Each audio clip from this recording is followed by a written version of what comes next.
If you've ever poured your heart and soul into something, only to have it ripped away by someone who was supposed to be on your side, then you know exactly how I felt in that moment. It's a unique kind of cold that sinks right into your bones. So if you've been there, or if you're there right now, stick around. It helps to know you're not just screaming into the void.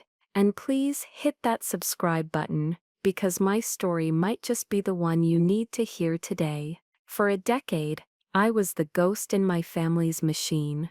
The business was called Thorn Precision Manufacturing. We made specialized components, the kind of tiny, perfect things that go into machines that save lives or fly through space. My older brother, Graham, was the face of it all. He had the right handshake, the perfect smile, and a golf handicap that opened doors. He was the oil painting in the lobby. I was the foundation it was bolted to. My name is Stella, and I was the company's backbone, its engine and its conscience. I managed the floor, I negotiated with suppliers, I knew the specs of every custom job by heart. And most importantly, I nurtured the client relationships that paid all our salaries. Graham made the promises. I made them true. Our father was a brilliant engineer, but a traditional man. He built the company on a bedrock of quality. But he saw the world through a simple lens: the son inherits, the daughter supports. He wasn't cruel about it, it was just the weather, the way things were. So when he decided to retire, I wasn't truly surprised by the announcement, but the coldness of it, the sheer finality, still felt like a physical blow. He called us into the main conference room, the one with the big oak table I'd helped him refinish one summer when I was 16. The air was thick with the smell of old leather and his expensive spicy cologne. Graham stood beside him, looking smug, wearing a suit that cost more than my car. I stood opposite, in my usual work attire, sensible slacks and a company polo shirt, the fabric slightly worn at the hips from leaning against machinery. My father cleared his throat. A sound I knew meant he was uncomfortable. He announced his retirement, effective immediately. Then he placed a hand on Graham's shoulder. As of this moment, he said, Graham is the new Chief Executive Officer of Thorn Precision. The words hung in the air, heavy and wrong. A few of the older board members, men who'd known me since I was a kid, trailing my dad through the factory, shifted uncomfortably in their seats. They knew who really ran the day-to-day operations. They knew who answered the phone at 3 in the morning when a shipment to Germany was on the line. But they said nothing. Graham stepped forward, a practiced somber expression on his face. He thanked our father, then he turned his eyes on me. And this is where the betrayal truly began. It wasn't just being passed over. I had on some level expected that. It was what came next. He said he was grateful for my years of dedicated service, a phrase that sounded like it was being read off a Hallmark card for a retiring janitor. He said he valued my contributions. Then he dropped the bomb. He announced that his first act as CEO was to accept a preliminary acquisition offer from Axon Global, a cut-rate conglomerate known for buying up family businesses, gutting them for parts, and firing everyone. The room went silent. I could feel the blood drain from my face. I looked at my father, whose gaze was fixed on the tabletop, his jaw tight. He wouldn't look at me. He was a coward in that moment, and it broke a piece of my heart that I didn't even know was still intact. I found my voice. It came out quiet, colder than I expected. Axon Global, I said. Graham, they stand for everything we've spent 40 years fighting against. They use inferior materials. Their business model is built on layoffs. Our clients will never stand for it.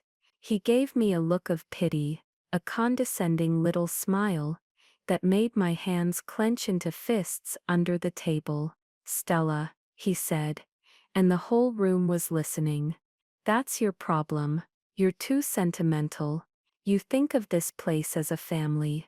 It's a business, it's an asset, and I'm liquidating it. Your sentimental approach, your coddling of clients and employees, has been holding us back for years, holding us back." The words echoed in my head. My sentimental approach was the only reason we'd survived the last 2 recessions. My coddling of clients was the only reason our biggest account, a medical device manufacturer named Arthur Vance, stayed with us after a competitor tried to undercut us by 30%. I was the one who personally flew to his headquarters with a prototype I'd machined myself to prove our new alloy was worth the premium. Graham had been on a yacht in the Caribbean during that crisis. I stood up. I didn't say another word. I just looked at my brother, then at my father's bowed head. There was nothing left to say. He'd made his choice. They both had. As I walked out of the room, the silence was absolute. Graham thought he had won. He thought he was cashing in his chips, finally freeing himself from the legacy business he secretly resented.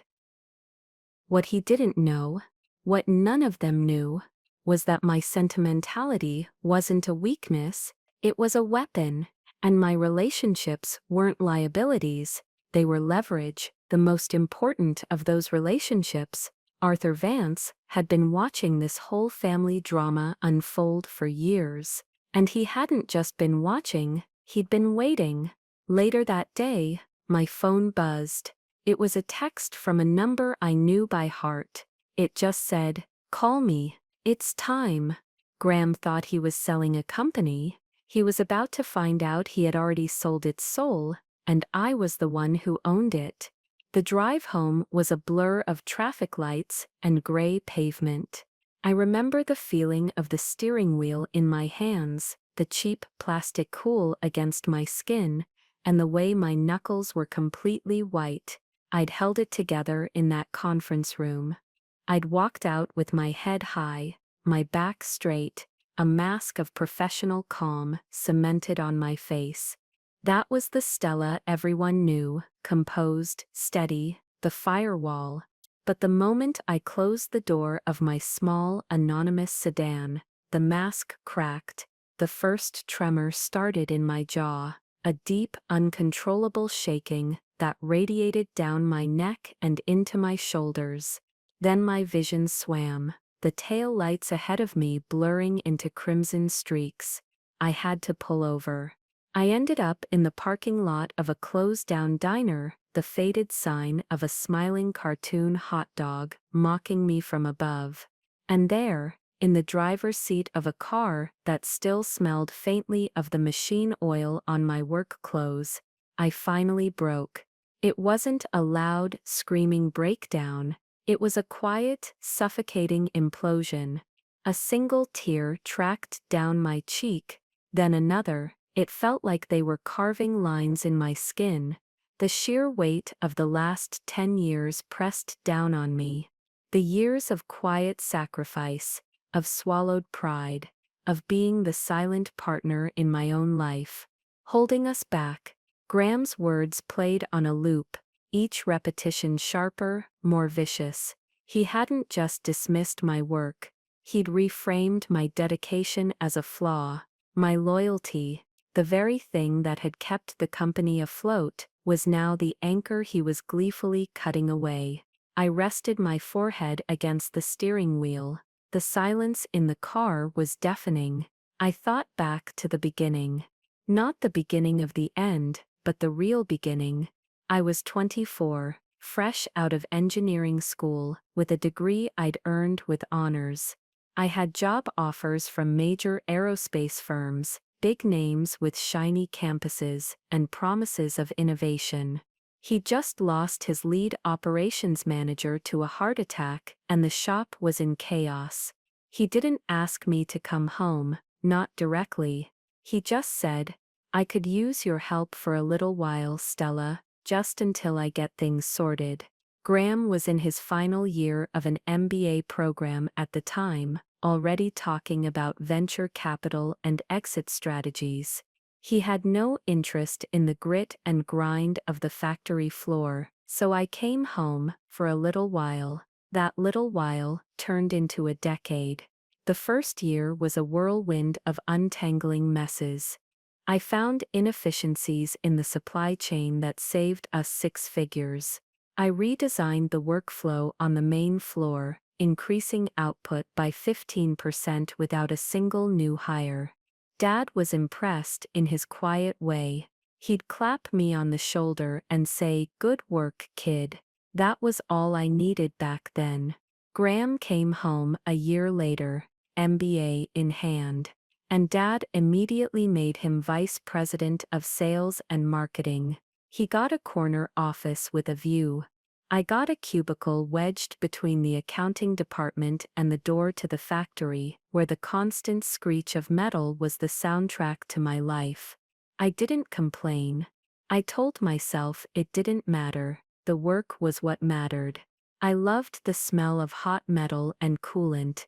I loved the challenge of a complex order, the satisfaction of seeing a perfect gleaming component come off the line, knowing it was going into a surgical robot that would save someone's life.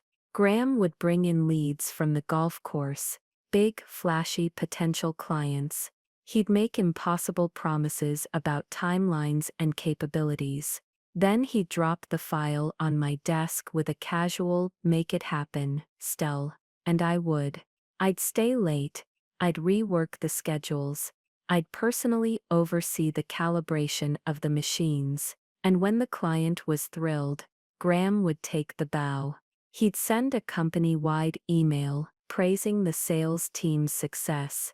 My name was never mentioned. It wasn't about the credit, that's what I told myself for years. It wasn't about the title. It wasn't about the money, even though my salary was barely half of his. It was about the legacy. It was about the promise I'd made to my mother. She passed away 7 years ago. Cancer. It was fast and brutal. In her last lucid week, she held my hand. Her grip surprisingly strong. Her voice was a rasp, a ghost of its former warmth. "Promise me, Stella," she'd whispered. "You'll look after them. Your father, he's not as strong as he looks. And Graham, he has a good heart. But he gets lost. You're the anchor. Promise me you'll be the anchor." And like a fool, I'd promised. I'd promised to hold them steady, even if it meant drowning myself. So I stayed. I anchored them. I became so integrated into the company's functions that I was like the plumbing. No one thought about it until something went wrong, and then they just expected me to fix it. A key part of that plumbing was a system I built from scratch. When I first started, we were using a chaotic mix of paper files and ancient spreadsheets to track everything. It was a disaster. Orders were missed, specs were misread. So, in my spare time, on nights and weekends, I started building something better. At first, it was just a set of interconnected databases I cobbled together.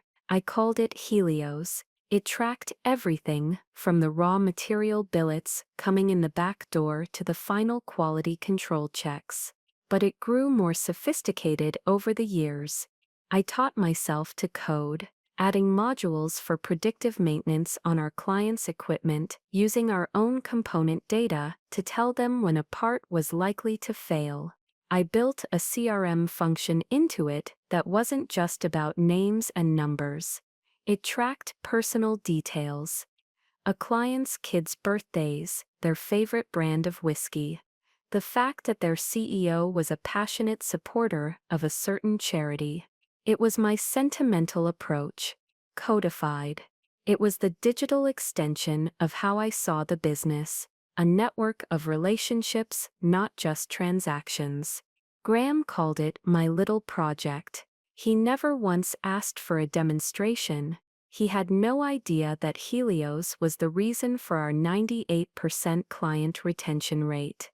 He thought the clients stayed because of his Christmas cards and his golf game. He was an idiot, a well-dressed, confident idiot, and I let him be one. That's the part that stung the most, sitting there in that dark parking lot. I had enabled him. Every time I cleaned up one of his messes, every time I let him take credit for my work, I reinforced his belief that he was the genius and I was the help. I had been so focused on being the anchor, I hadn't realized I was an anchor tied to a sinking ship. A memory surfaced, sharp and painful. About 2 years ago, I'd brought a proposal to my father. It was a plan for a $5 million expansion, opening a new facility to specialize in 3D printed titanium parts for the medical industry. I had the market research, the financial projections, the client commitments. It was a guaranteed moneymaker. I presented it to him and Graham in that same conference room. My father was intrigued. He saw the logic, but Graham scoffed. He said it was too risky, too niche. He said we needed to focus on streamlining our core competencies, a meaningless phrase he'd learned in business school. What he meant was, he didn't want to learn a new technology he didn't understand. He killed the project. 6 months later, our biggest competitor launched their own 3D printing division and immediately poached one of our mid-sized clients. Graham blamed it on a weakening market. That was when the first seed of a contingency plan was planted in my mind. It wasn't a plan for revenge. It was a plan for survival. I started isolating the Helios system's core architecture. I made sure its most critical functions were running on a private, encrypted server that only I had the master credentials for. I began quietly documenting every process, every relationship, every piece of intellectual property I had personally developed. It wasn't sabotage. It was insurance. It was me building my own lifeboat while the ship's captain was busy polishing the brass. I thought about Maya, my logistics coordinator. I'd hired her straight out of a local community college. She was whip-smart, organized, and had a quiet hunger to prove herself. I saw a younger version of myself in her. I mentored her, taught her everything I knew about the business, gave her increasing levels of responsibility. She was fiercely loyal. Her husband had a chronic illness, and our company's health insurance was literally a lifeline for them. Graham saw her as just another cog in the machine. A few months ago, he tried to get me to fire her to trim the fats in the operations budget. I refused, telling him that Maya saved us more in efficiency gains every quarter than her annual salary. He backed down, but with a sneer. Now, under his leadership, she would be one of the first to go. The thought made my stomach clench with a new kind of anger. This wasn't just about me anymore. The wave of despair finally receded, leaving behind something cold and hard and clear. The promise to my mother was to look after them, but you can't look after people who are determined to set their own house on fire. Maybe my promise wasn't about saving them from their own stupidity. Maybe it was about saving what was truly valuable: the work, the quality, the people, the legacy my father had built before he'd lost his nerve. Maybe the only way to save Thorn Precision was to let it die and then rebuild it from the ashes. My phone, which had been lying face down on the passenger seat, buzzed again. It was Arthur Vance's text. "Call me. It's time, Arthur." He wasn't just our largest client, he was a mentor of sorts. An old-school industrialist with a razor-sharp mind and zero patience for fools. He ran a multi-billion-dollar medical device company, and he'd inherited it from his own father.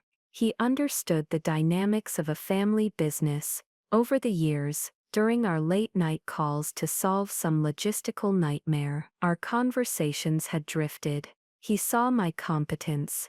He saw Graham's slick emptiness. He would often end our calls with a gruff, "He doesn't deserve you, Stella." I'd always brushed it off. I picked up the phone. My hands were steady now. The shaking had stopped, the tears were dry. Something had shifted inside me. The grief was still there, but it had been converted into fuel. The sentimental, loyal daughter was gone. In her place was an engineer, looking at a catastrophic system failure and calculating the most efficient way to rebuild. I dialed his number. He answered on the first ring. "Arthur," I said, my voice even. "It's Stella." "I know," he said, his voice a low rumble. "I heard what happened. My guy on your board filled me in. Tell me, Stella, what's your next move?" And the question hung in the air. For the first time in 10 years, the answer wasn't about what was best for Thorn Precision, or for Graham, or for my father. It was about me. I took a breath.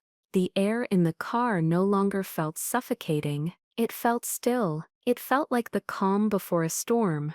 "I'm not sure yet," I said, truthfully, "but I'm open to suggestions." There was a pause on the line, and I could hear the faint smile in his voice when he spoke next. "Good," he said. "That's what I was hoping to hear. I'm booking you a flight. We need to talk, face to face. This isn't a phone call conversation." My meeting with Arthur Vance took place 2 days later. He hadn't booked me a flight to his corporate headquarters in Chicago. Instead, he'd sent a private car to my apartment building at dawn. The driver, a silent man in a crisp suit, simply handed me a ticket for a charter flight, leaving from a private airfield. The destination was a remote fishing lodge in northern Montana. The message was clear. This was off the books. This was serious. The lodge was a stunning structure of stone and timber, nestled among snow-dusted pines, overlooking a lake so still, it looked like a sheet of dark glass. Arthur was waiting for me on the porch, a thick wool sweater on, a tumbler of whiskey in his hand. He was a man in his late 60s, with a weathered face and eyes that saw everything. He didn't offer condolences or platitudes. He just handed me a matching tumbler and gestured to a chair. He let me talk. For 2 hours, I laid it all out. The decade of being sidelined, Graham's incompetence, the disastrous plan to sell to Axiom Global, my father's abdication. I told him about the Helios system, the intellectual property I had built, the quiet fears for my team, for people like Maya. I spoke with a flat, dispassionate clarity, like an engineer describing a series of stress fractures in a failing support beam. It wasn't about revenge, it was about diagnostics. When I finished, he stared into the fire crackling in the massive stone hearth for a long moment. Then he turned to me. "Stella," he said, "for 5 years I've been asking your brother for a succession plan for you. I've told him point blank that my company's contract with Thorn Precision is predicated on your operational oversight. I've told him that you are his single most valuable asset." And what did he say? I asked, my voice barely a whisper. Arthur took a sip of his whiskey.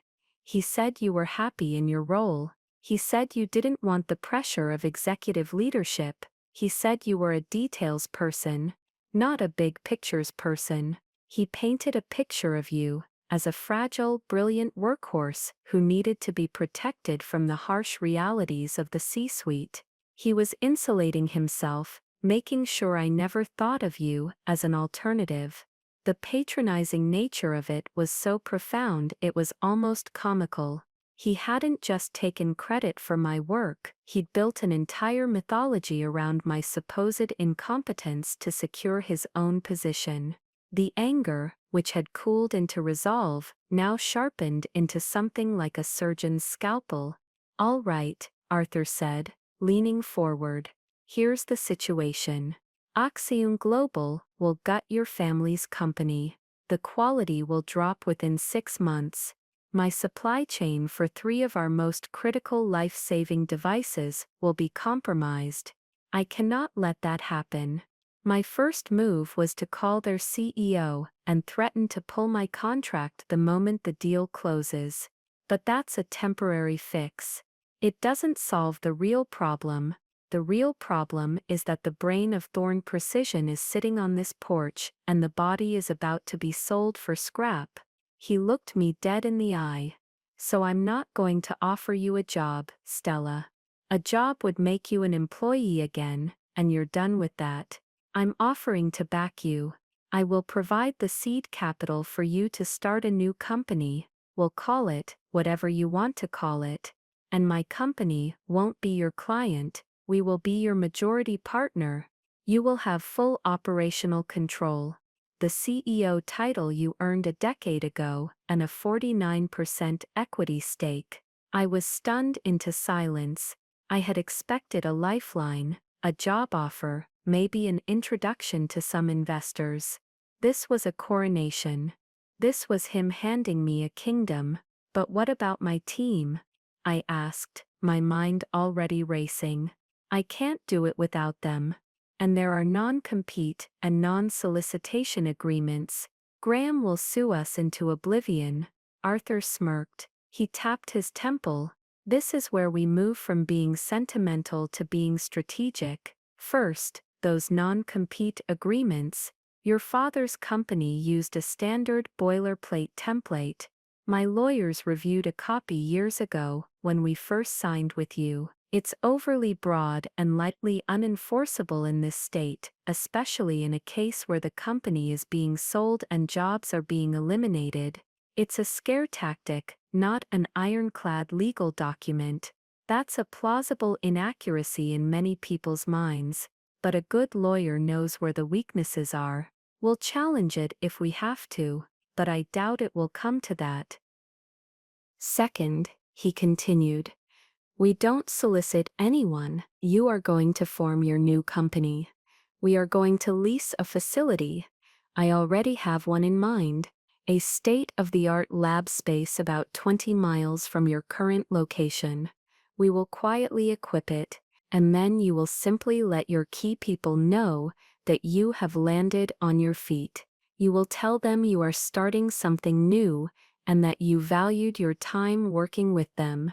You will not offer them a job. You will simply open a door. The ones who are loyal, the ones who see the writing on the wall with Axion, will walk through it of their own accord. It's their choice. And what about Thorn Precision? I asked. The contracts? Arthur's smile widened. That's the beautiful part. We let Graham's deal with Axion proceed. We do nothing to stop it. We let them go through their due diligence. We let them sign the papers, and the day after the deal closes, I will formally terminate my contract with the new Thorn Precision, citing a material breach of quality standards, which we will preemptively document. Then I will sign a new, more lucrative contract with your new company. The other key clients, the ones loyal to you, I suspect they'll follow my lead. Graham isn't selling a company. He's selling a hollowed-out building full of machinery that no one left will know how to run properly. The sheer, elegant brutality of the plan was breathtaking. It wasn't a frontal assault. It was a silent coup, executed with legal precision. It wasn't about destroying the old company. It was about letting it collapse under the weight of its own incompetence once the central pillar,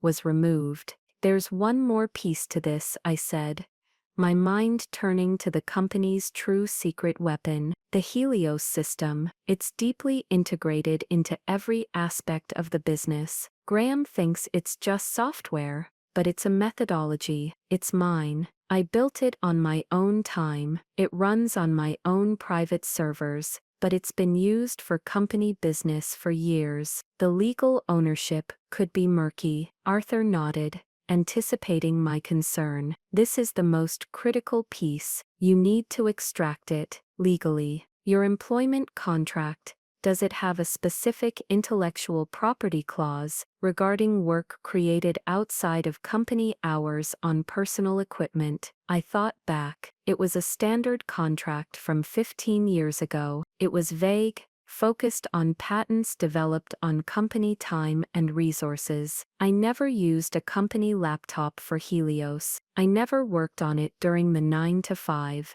It was my project. This was a gray area, a debatable point of HR law that a corporation's lawyers would fight over. Good, Arthur said. We can argue that it's your personal intellectual property that you license to the company for use, informally. Before you resign, you need to migrate the final iteration of the source code and all the historical data to a new secure server that has no connection whatsoever to Thorn Precision. You document the process meticulously. You are securing your personal property before your departure. The plan was crystallizing. It felt audacious, terrifying, and absolutely right. It was a path forward that didn't just give me a future. It honored the work I had done. The first person I had to talk to when I got back was Maya. I couldn't do this without her. She was the only other person who understood the intricacies of Helios on a practical day-to-day level. She was my operational right hand. I asked her to meet me for coffee at a small out-of-the-way cafe. She looked terrified.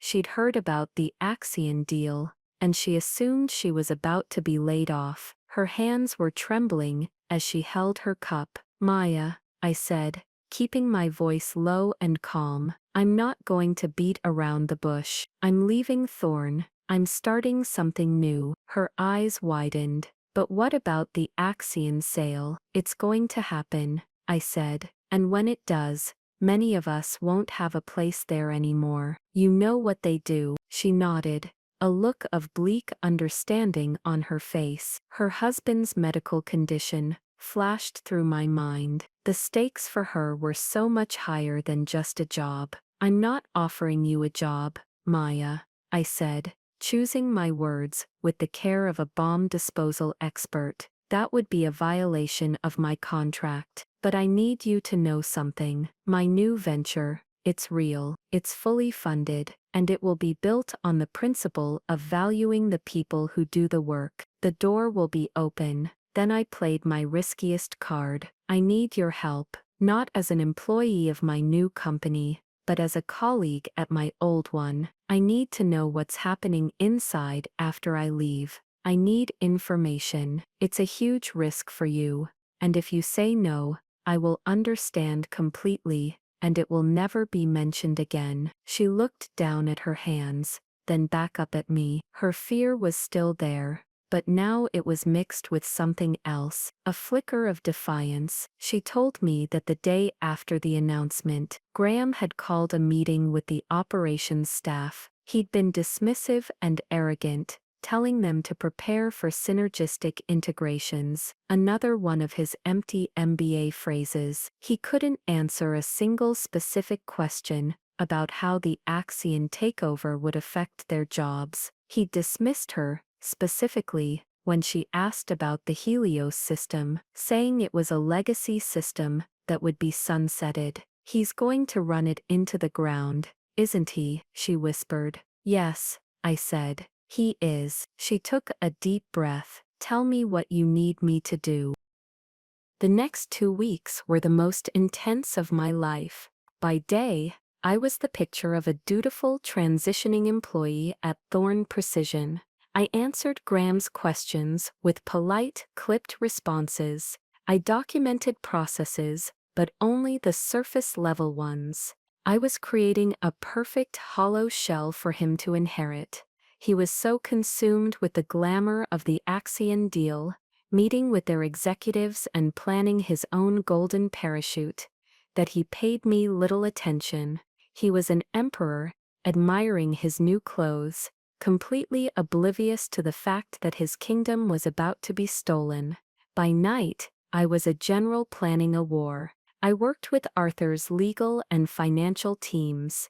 We incorporated the new company, Apex Precision Solutions. The name felt right.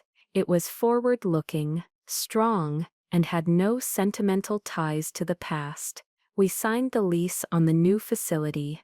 It was a clean room environment, perfect for the high-spec medical and aerospace work I planned to dominate.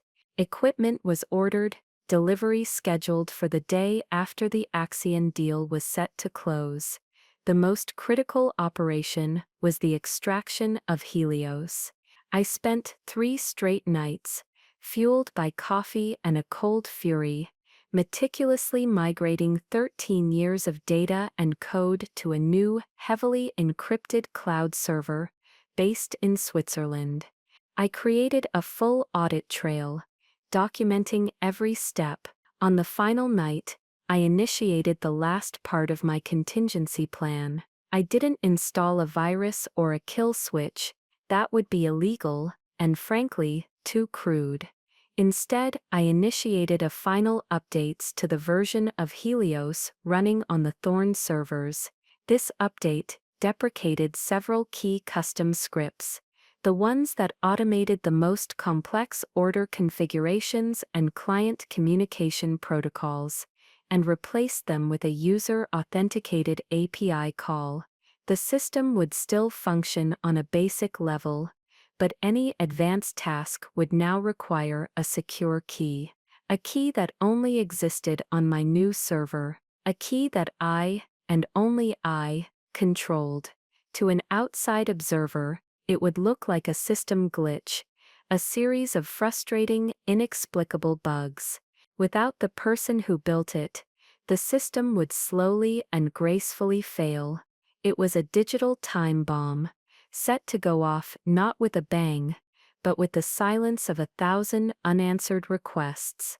On my last day, I walked through the factory one final time. I saw the faces of the people I'd worked with for years. I didn't say goodbye. I just said, "I'll see you around."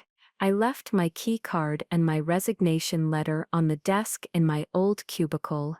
The letter was 2 sentences long. It stated my resignation was effective immediately. No thank you, no explanation. Just a clean, sharp cut. As I walked out to my car, I felt a profound sense of lightness. It wasn't about revenge. It was about reclaiming my gravity. The plan was in motion. The trap was set. Now all I had to do was wait for Graham to walk into it. The silence that followed my departure was, at first, a relief.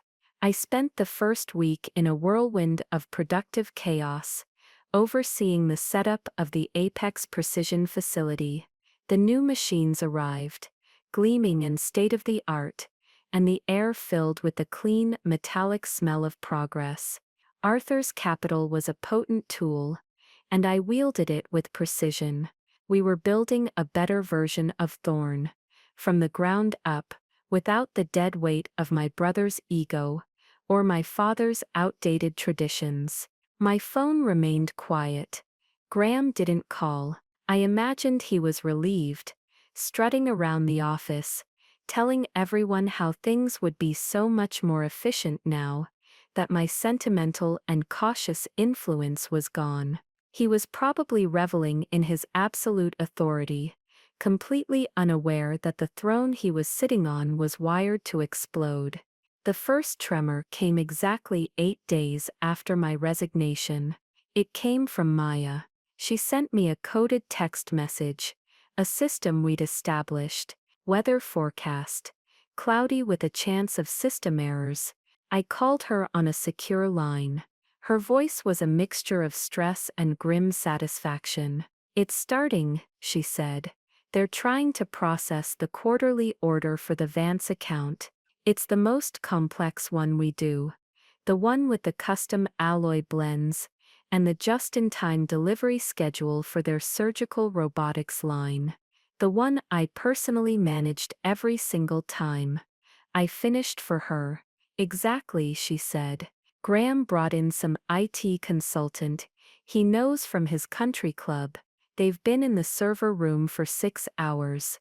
They can't get Helios to accept the full order specs. It keeps kicking back authentication errors on the custom scripting modules. Graham is losing his composure. I could picture it perfectly. Graham, his face turning a blotchy red, yelling at a consultant who had no earthly idea what he was looking at. The consultant would see a well-documented legacy system, but he wouldn't see the ghost in the machine. He wouldn't understand that the system's logic was built around a relationship, an understanding of the client's needs that wasn't just code, but a philosophy. The API calls I had implemented were looking for a key that no longer existed within Thorne's digital walls. The system was asking for its creator, and she was gone. Let me know what happens, I told Maya, keeping my own voice level. Just observe.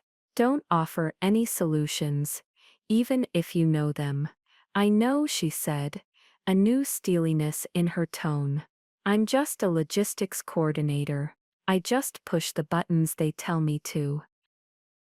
The next day, the first direct contact came, a text from Graham. It was surprisingly casual. Hey Stell, IT guys are seeing some weird bugs in your old project. Any ideas? I stared at the message for a full minute. The audacity was stunning. After the public humiliation, after the betrayal, he was asking for free consulting. He still saw me as the help, as his fixer. I typed a reply, then deleted it. I typed another, deleted it. Finally, I settled on the most powerful response of all. Nothing. I didn't reply. I simply put my phone down and went back to calibrating a new 5-axis milling machine. The silence, I knew, would be far more unnerving to him than any angry retort. 2 days later, the Axon Global deal was scheduled to close. According to Maya, the atmosphere at Thorne Precision was pure panic. The Vance order was now officially late, a first in the 12-year history of the account. Arthur, playing his role to perfection, had already sent a formal letter, seeking the CEO of Axon Global, noting the production delay and expressing grave concerns about operational continuity under the new ownership structure. It was the first shot across the bow. Graham's panic escalated. My phone started to buzz incessantly. A string of texts. Stella, call me. This is serious. Your system is sabotaging the company. If you don't fix this, I'll sue you. It then came the voicemails. The first one was wheedling. Stell, come on. Just tell me what's wrong. We're family. I'll make it worth your while. The second was angry. You did this on purpose. You're trying to destroy my deal. You'll be hearing from my lawyers. This is corporate sabotage. The third was pure, unadulterated desperation. Stella, please, just call me. They're going to pull out. Axon is going to pull out. Please. I listened to them all, my face impassive. It was fascinating, like watching a predator caught in a trap of its own making. He had called my life's work a little project. Now his entire future depended on it, and he couldn't even turn it on. It wasn't about revenge, it was about consequences. He had taken the engine for granted, and now he was shocked that the car wouldn't run. The final piece of my quiet takeover slotted into place the day the Axon deal was meant to be finalized. I had already, through Arthur's attorneys, sent a formal cease and desist letter to Thorne Precision regarding the use of the Helios system, claiming it as my personal intellectual property, and revoking its informal license for use effective immediately.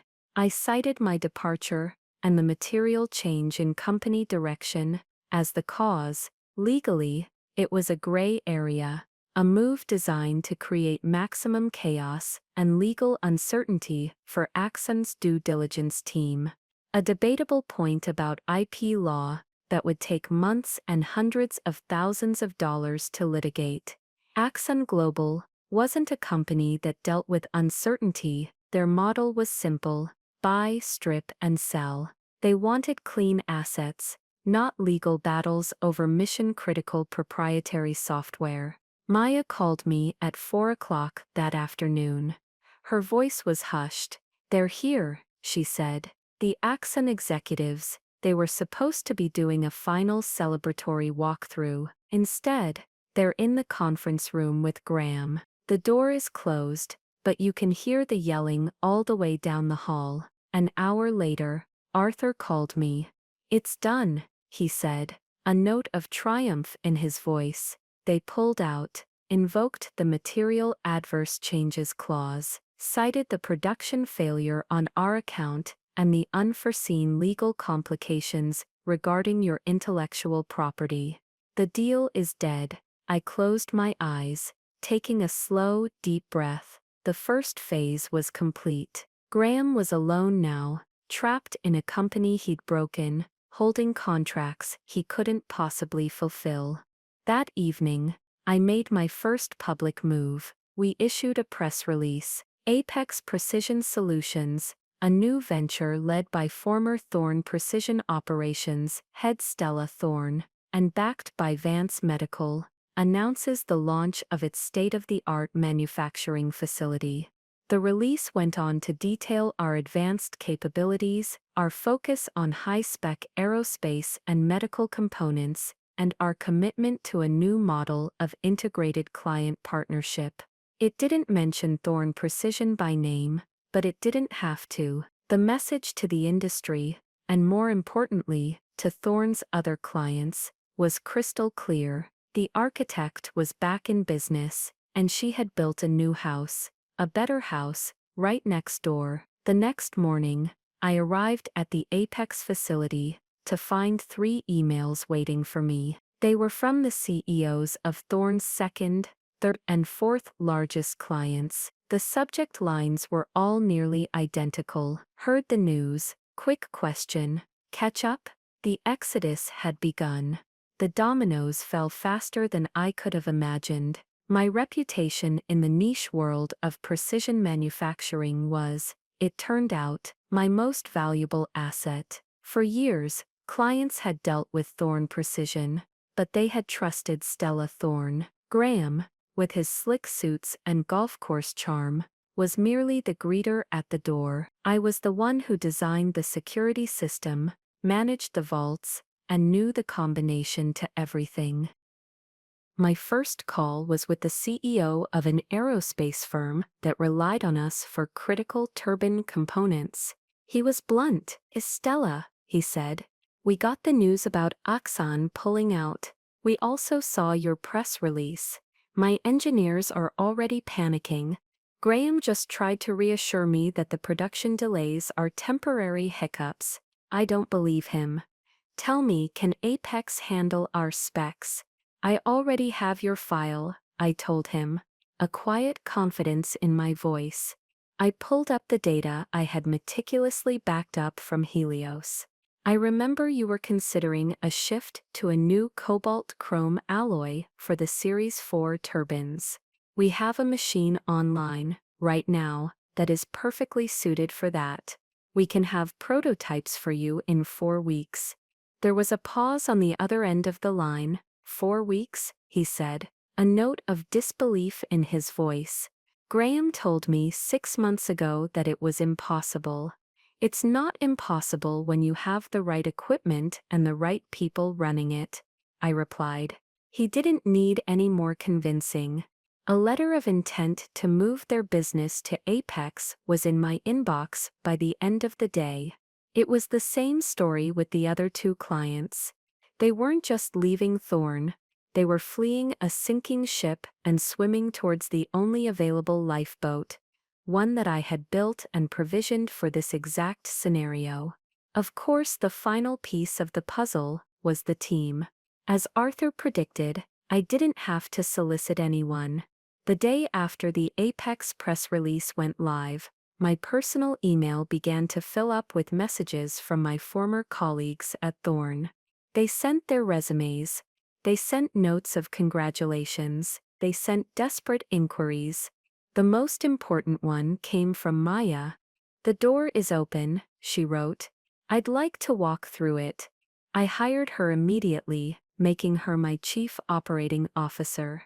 Then I hired my lead machinist, my head of quality control, and the two best engineers from my old department. These weren't just employees, they were artisans. They were the people who, like me, had cared about the work more than the credit. They were the heart of the old company, and now they would be the soul of the new one. Graham, predictably, completely imploded. He must have seen the news of the client defections. He must have seen his best people walking out the door. His desperate countermove came in the form of a call 2 weeks after the Axon deal collapsed. I almost didn't answer, but I was curious to hear the sound of his defeat. "Stella," he said, his voice strained, attempting a friendly conspiratorial tone that was utterly grotesque under the circumstances. "Okay, you've made your point, you've flexed your muscles, I get it. I underestimated you." I said nothing. I just let the silence stretch, forcing him to fill it. "Look," he stammered, his composure cracking. "The company is in trouble. The bank is calling in our loans. We can't make payroll next month. This is our father's legacy you're destroying." "It's your company, Graham," I said, my voice flat and cold as ice. "You're the CEO, you made the decisions." He ignored that. "I have a proposal for you. Come back. I'll make you an equal partner. No, better. I'll step down. You can be CEO. Just bring the clients back. Bring the team back. Fix it." The offer was so pathetic, so utterly devoid of self-awareness, that I almost laughed. He was offering me the keys to a burned-out building, a crown of ashes. He still didn't get it. He thought this was a negotiation, a power play for a title. He didn't understand that I was never interested in taking his seat. I was interested in building my own table. "It's too late for that, Graham," I said. His voice turned venomous, the fake charm dissolving to reveal the snarling entitlement beneath. "You did this," he hissed. "You planned this all along. This was revenge." I thought about that for a moment. Was it revenge? Maybe a small part of it was. But it was so much more than that. It wasn't about revenge, it was about justice. It was about creating a reality where competence was rewarded and arrogance was punished. It was a market correction, applied to a single broken little family business. "Goodbye, Graham," I said, and I hung up the phone. I blocked his number. The power had shifted, completely and irrevocably. He had no leverage left. He had nothing to offer me that I hadn't already built for myself. His company was a hollow shell, and we were about to pick it up for pennies on the dollar. The end for Thorne Precision came not with a bang, but with the quiet rustling sound of legal papers. With its major contracts gone, and its key personnel now working for me at Apex, the company was insolvent. The bank that held its loans, the same one my father had worked with for 40 years, was forced to foreclose. The company's assets, the building, the machinery, the name itself, were put up for auction. There was only one serious bidder. Arthur and I structured the deal carefully. We didn't bid as Apex Precision. We formed a separate holding company, a sterile legal entity, that made a single lowball offer for all of Thorne's physical assets and intellectual property. It was an insultingly small number, barely 10 cents on the dollar of what Axion Global had been willing to pay just a few months prior. But with no revenue and massive debts, it was the only offer on the table. The bank, eager to cut its losses, accepted. A week later, I found myself standing in the conference room, where it had all begun. The oak table was still there, but the air felt different. It was no longer thick with my father's cologne, or my brother's arrogance. It just smelled of dust and failure. Graham was there. He'd been forced to attend by the bank's lawyers to sign the final transfer of ownership documents. He looked like a ghost. His expensive suit was rumpled, his face was pale and drawn, and the confident swagger was gone, replaced by a defeated slump in his shoulders. He wouldn't look at me. He just stared at the papers in front of him, his hand trembling slightly as he held the pen. Our father was there too. He looked a decade older. He sat at the far end of the table, shrunken and silent. He watched me, his eyes filled with a complex cocktail of emotions I couldn't begin to decipher. Shame, regret, maybe even a sliver of pride. It didn't matter anymore. His opinion was no longer a currency I valued. When Graham finished signing the last document, he finally looked up at me. His eyes were red-rimmed. "I hope you're happy," he said, his voice a hoarse whisper. "You got what you wanted. You destroyed us." I walked over to the table and stood opposite him. I didn't feel triumph. I didn't feel anger. I felt a strange, quiet clarity, the kind you feel after a storm has passed and washed the world clean. "I didn't destroy anything, Graham," I said, my voice calm and even. "I just stepped out of the way. You're the one who was driving. You sold a company whose value you never understood. You tried to sell the engine, but you didn't realize I was the one holding the keys. The company didn't fail because I left. It failed because you were never qualified to run it." I turned to my father. He opened his mouth to say something. My name maybe, but no sound came out. I just gave him a small, sad nod. There was nothing more to say to him, either. The time for words had passed years ago. Then I turned and walked out of the room, without a backward glance. I didn't need to see their faces. I didn't need to hear their apologies. It was over. Their chapter was closed. Mine was just beginning. A few days later, news trickled down to me through industry gossip. The board, what was left of it, had formally removed Graham. My father had sold his home and moved into a retirement community 2 states away. They were gone. Not because I had banished them, but because the world I was building had no place for them. Their removal was a consequence, not a goal. The vindication I felt wasn't in their failure, but in my own success. It was in walking the floor of our new facility. The building that once bore the name Thorn was now being refitted, repainted, reborn. I saw Maya in her new office, her door always open, confidently directing operations with an efficiency that made me proud. I saw my old team, working with better equipment, better pay, and a sense of ownership they'd never been allowed to have before. They weren't just employees, they were partners in building something new. We weren't a family by blood, we were a team, forged in competence and mutual respect. The final symbolic moment came a month later. We had landed our first major contract that wasn't from Arthur Vance. It was with a new aerospace startup, a company that was going to change the future of satellite technology. The contract was massive, bigger than any single deal Thorn Precision had ever signed. The CEO of the startup sat across from me at the old oak table, which had moved to our new building. I'd had it sanded down and refinished, erasing the old scratches and stains, giving it a new life. He pushed the signature page towards me. I picked up a pen. At the bottom of the page, the signature line read, "Apex Precision Solutions," and beneath it the title Stella Thorn, founder and CEO. My hand didn't tremble. I signed my name. The ink was dark and permanent. It was a statement. My name, not as a silent partner, not as a supportive daughter, or a long-suffering sister, but as the architect, the one who built this.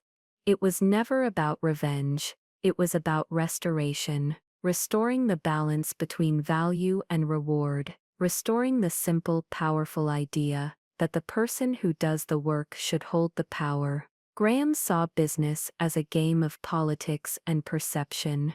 I saw it as a problem of physics and engineering. In the end, physics always wins. So here I am now, speaking to you. The story is over, but the lesson, I think, is just beginning. What happened to me, in some form or another, happens to people every single day. Maybe it's happened to you. You're made to feel small. Your contributions are erased. You're told your greatest strengths, your loyalty, your passion, your sentimentality, are weaknesses. You are passed over for someone with a better smile, or the right last name. You are made to feel like the ghost in your own machine. And if you're in that place, that cold, quiet place of being utterly erased, I want you to hear this. Your value is not determined by the title on your business card or the name on the door. It's determined by what you can do, what you can build, and the trust you inspire in others. Don't wait for a broken system to recognize you. Don't wait for the people who broke it to have a change of heart. They won't. Instead, start building your own system, quietly, meticulously.